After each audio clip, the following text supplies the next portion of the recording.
आप देख रहे हैं आजाद बोल इंडिया का हेडलाइंस शो। आज है 26 जुलाई 2025। मैं हूं आदिल खान आजाद। दुनिया के सबसे बड़े अखबारों और पोर्टल से चुनी गई कुछ बड़ी खबरों को आपके सामने रखेंगे, जिन्होंने आज सुर्खियां बटोरी। इस शो में आज आप देखेंगे गजा में पहुंचे मदद के सामानों से भरे सैकड़ों ट्रक, मिस्र ने खोला राहत का दरवाजा। 1000 ट्रकों की मदद के साथ इसराइल ने किया हिला देने वाला काम। इसराइली अफसर ने खुद किया इकरार। मक्का शरीफ में काबा के सामने फलस्तीन का झंडा लहराने वाला शख्स गिरफ्तार।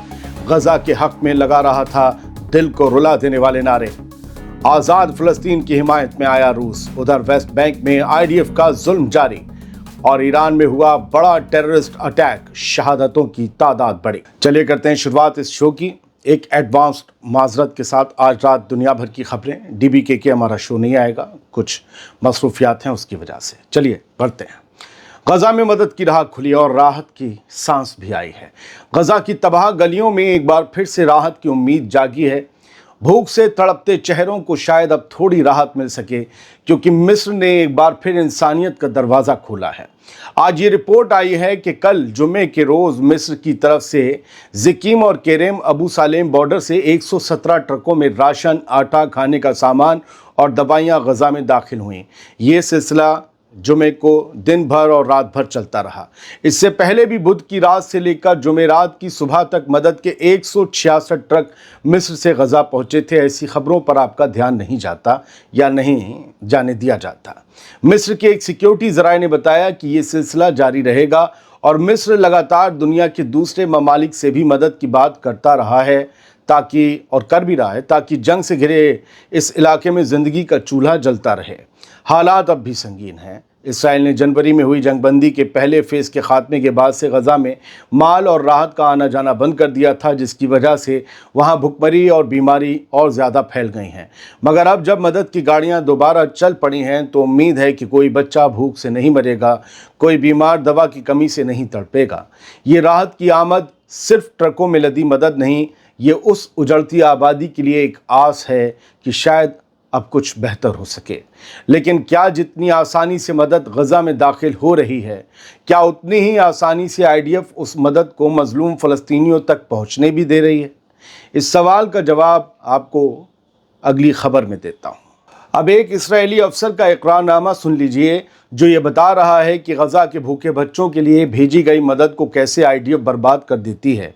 ये रिपोर्ट बताती है कि गजा के लिए 1000 ट्रकों में आया खाना, पानी और दवाइयाँ ज़मीन में गाड़ दी गईं या फिर जला दी गईं। गजा की भूख से मरती आबादी के लिए भेजे गए राहत भरे ट्रकों में खाना, पानी और दवाइयाँ इसराइली फ़ौज ने जानबूझकर तबाह कर दी। इसराइली सरकारी चैनल कान के मुताबिक 1000 से ज़्यादा ट्रकों में मौजूद लाखों इंसानी मदद के पैकेट्स हफ्तों तक धूप में पड़े सड़ते रहे, क्योंकि उन्हें गजा में जाने नहीं दिया गया। ये 25 जुलाई की रात की रिपोर्ट है उनकी। गजा की मिनिस्ट्री ऑफ हेल्थ ने बताया कि अक्टूबर 2023 से अब तक 122 फ़लस्तीनी भूख और मेलन्यूट्रिशन से मर चुके हैं। इनमें 83 तो बच्चे ही शामिल हैं।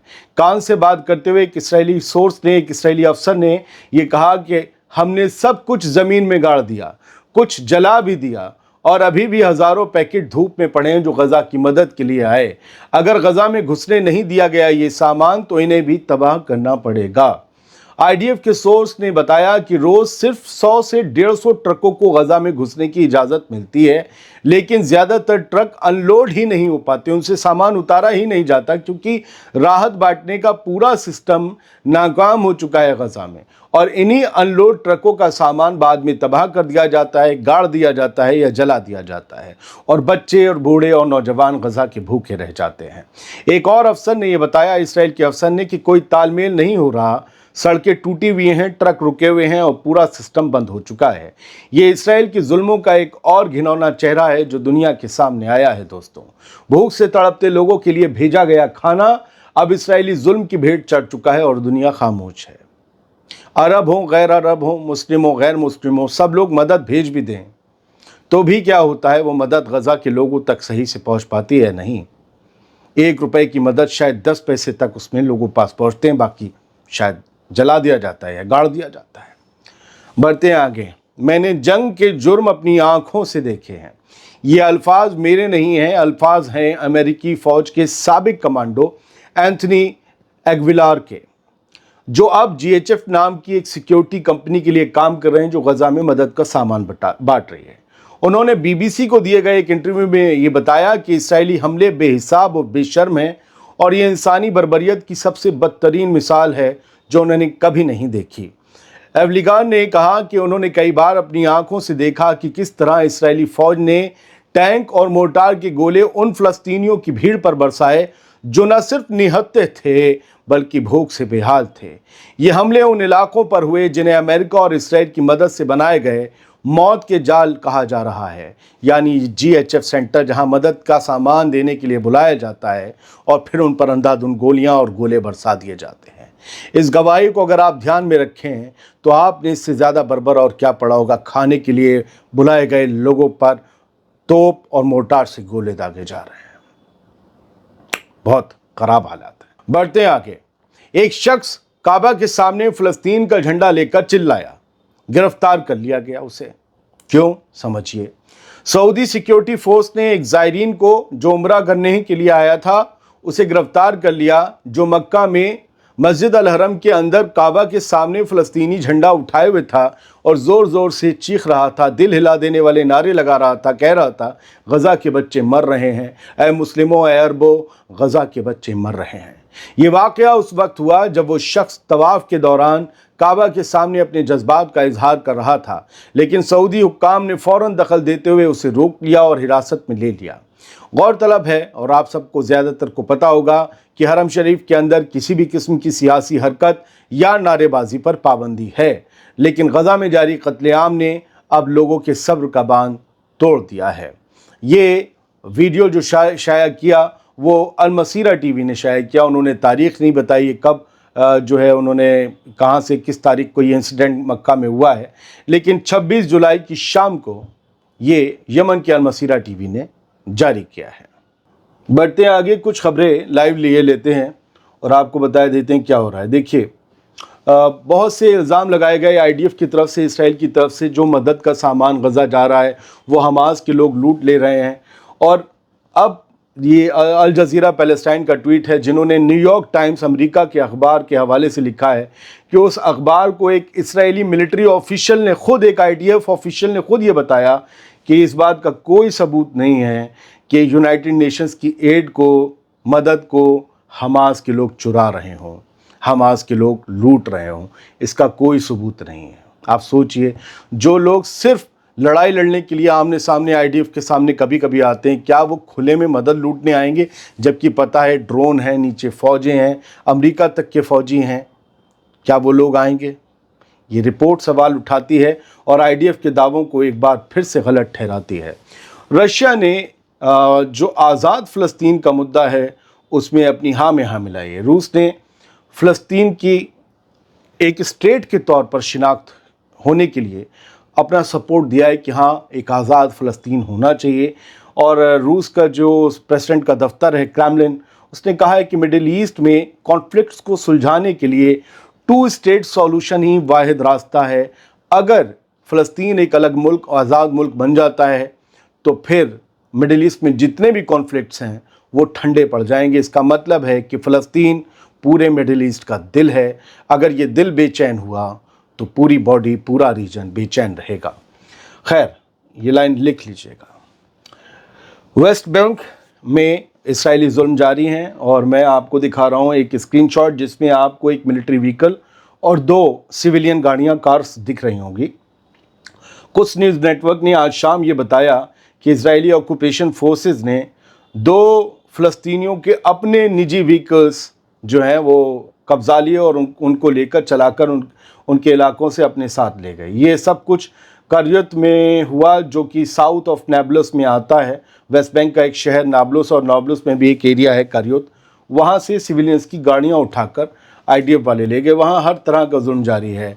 कभी पेड़ उखाड़ दिए जाते हैं जैतून के, कभी किसी और चीज़ के, खजूर के, तो कभी उनकी भेड़ों को गोलियां मार देते हैं सेटलर्स, कभी फ़ौजी आते हैं तो उनकी गाड़ियां उठा ले जाते हैं, कभी उनके घरों पर बुलडोज़र चला दिया जाता है, कभी इसराइल की पार्लियामेंट कनेसेट में पूरे वेस्ट बैंक को इसराइल में मिलाने का बिल पास हो जाता है। इस तरह से इम्तिहान लिया जा रहा है वेस्ट बैंक के फ़लस्तीनियों के सब्र का। और दुनिया भर में मजम्मत हो रही है, लेकिन मजम्मत, शर्मिंदगी, थू थू, जलालत, इस सब से इसराइल को कोई फ़र्क नहीं पड़ता। उसे अपना नक्शा बड़ा करना है और उसके लिए दादागिरी करते हुए फ़लस्तीनियों की जो असली मालिक हैं फ़लस्तीन की, उनकी ज़मीनों को कब्जाना है। ईरान की तरफ चलते हैं। ईरान में आज एक बड़ा टेररिस्ट अटैक हुआ, जिसके बारे में हमने बाकायदा एक स्पेशल एपिसोड पीछे बनाया था, आप सबने देखा होगा। अभी उस बारे में ख़बर ये है कि 9 लोगों की मौत हुई है। ख़ास तौर से जो एक कोर्ट रूम पर, एक अदालत पर जो हमला हुआ, उसमें एक छोटा बच्चा था, वो मारा गया और शहीद हुआ, और 60 साल की एक औरत शहीद हुई। इनके अलावा जो IRGC के ऑफिसर्स हैं, बाकायदा कोर्ट की सिक्योरिटी में लगे लोग, वो सब भी इसमें मारे गए। सिस्तान बलूचिस्तान प्रोविंस में यह आता है।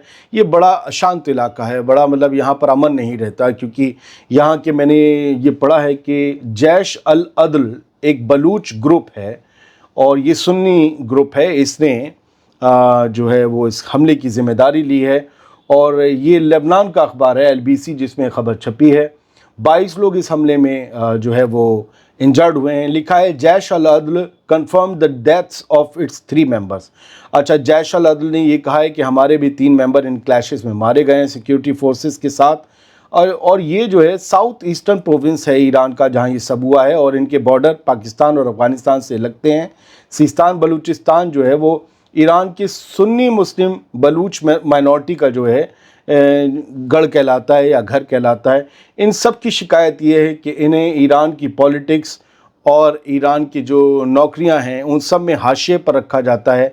इनके साथ दोगला रवैया अपनाया जाता है। इनका इल्ज़ाम है कि इनको मतलब जो है कहते हैं ना, तासुब बरता जाता है, इसलिए इन्होंने ये जो हथियार उठाकर लोगों को मारना शुरू कर दिया। अब इनसे कोई पूछे, ये तो एक सामाजिक मुद्दा है, आप ईरान में प्रोटेस्ट जाहिर कर सकते हैं।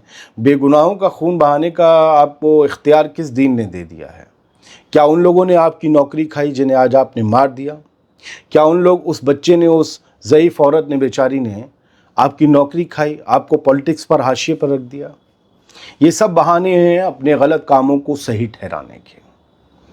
किसी का बदला, भाई मेरे अगर कोई थप्पड़ मार दे नंदू, तो मैं भोंदू से थोड़ी ना बदला लूँगा, नंदू से लूँगा। और बदला भी एक गोली चला देना या बंदूक उठा लेना नहीं होता है। बदले का तरीका वो होता है जो गांधी जी ने लिया था, कि उन्हें ट्रेन से उतारा गोरों ने, तो उन्होंने गोरों को अपने मुल्क से ही उतार दिया बाहर, चलो निकलो यहाँ से। खैर, सबसे आसान तरीका है किसी को मार देना और बंदूक उठा लेना, और ये सबसे बुज़दिल लोग करते हैं।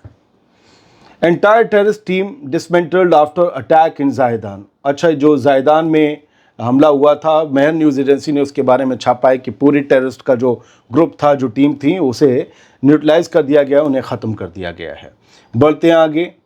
ये जो शाह हैं पहलवी के नस्ल जो है, ये जो बाहर रह रही है, जिनके बाप दादे पहले ईरान में हुकूमत किया करते थे, ये इस्लामिक रेवोल्यूशन आने से पहले, खुमैनी साहब का दौर आने से पहले, तो वो पहलवी साहब जो हैं वो अब जर्मनी म्यूनिक में इकट्ठा कर रहे हैं तमाम उन लोगों को जो ईरान की मौजूदा हुकूमत और ईरान के मौजूदा निज़ाम के मुखालिफ हैं, जो उनके जैसी सोच रखते हैं, और उन सबको, अपोजिशन को वो इकट्ठा कर रहे हैं। और बताया गया है कि इसमें तमाम एथनिक ग्रुप्स के लोग हैं, पॉलिटिकल बिलीफ भी उनके अलग अलग हैं, लेकिन सब इकट्ठे हो रहे हैं क्योंकि वो मौजूदा निज़ाम से नाराज़ हैं। 50,000 लोग इनके साथ म्यूनिक में जुड़े हैं। ये भी एक अलग तरह की करवट है ईरान में। तुर्की के फॉरेन मिनिस्टर हकान फिदान ने कहा है कि we believe the Israel does not want stability in Syria, कि हमें यकीन है कि इसराइल किसी भी सूरत सीरिया में अमन नहीं आने देना चाहता, सीरिया में स्टेबिलिटी नहीं आने देना चाहता। वो चाहता है कि सीरिया में उथल पुथल मची रहे, और हमने अपना मैसेज जो है वो स्पेसिफिक चैनल्स के थ्रू इसराइल को भेज दिया है। अब वो मैसेज क्या है? क्या ये कह देंगे कि भाई कायदे में रहो तो फ़ायदे में रहोगे? पता नहीं।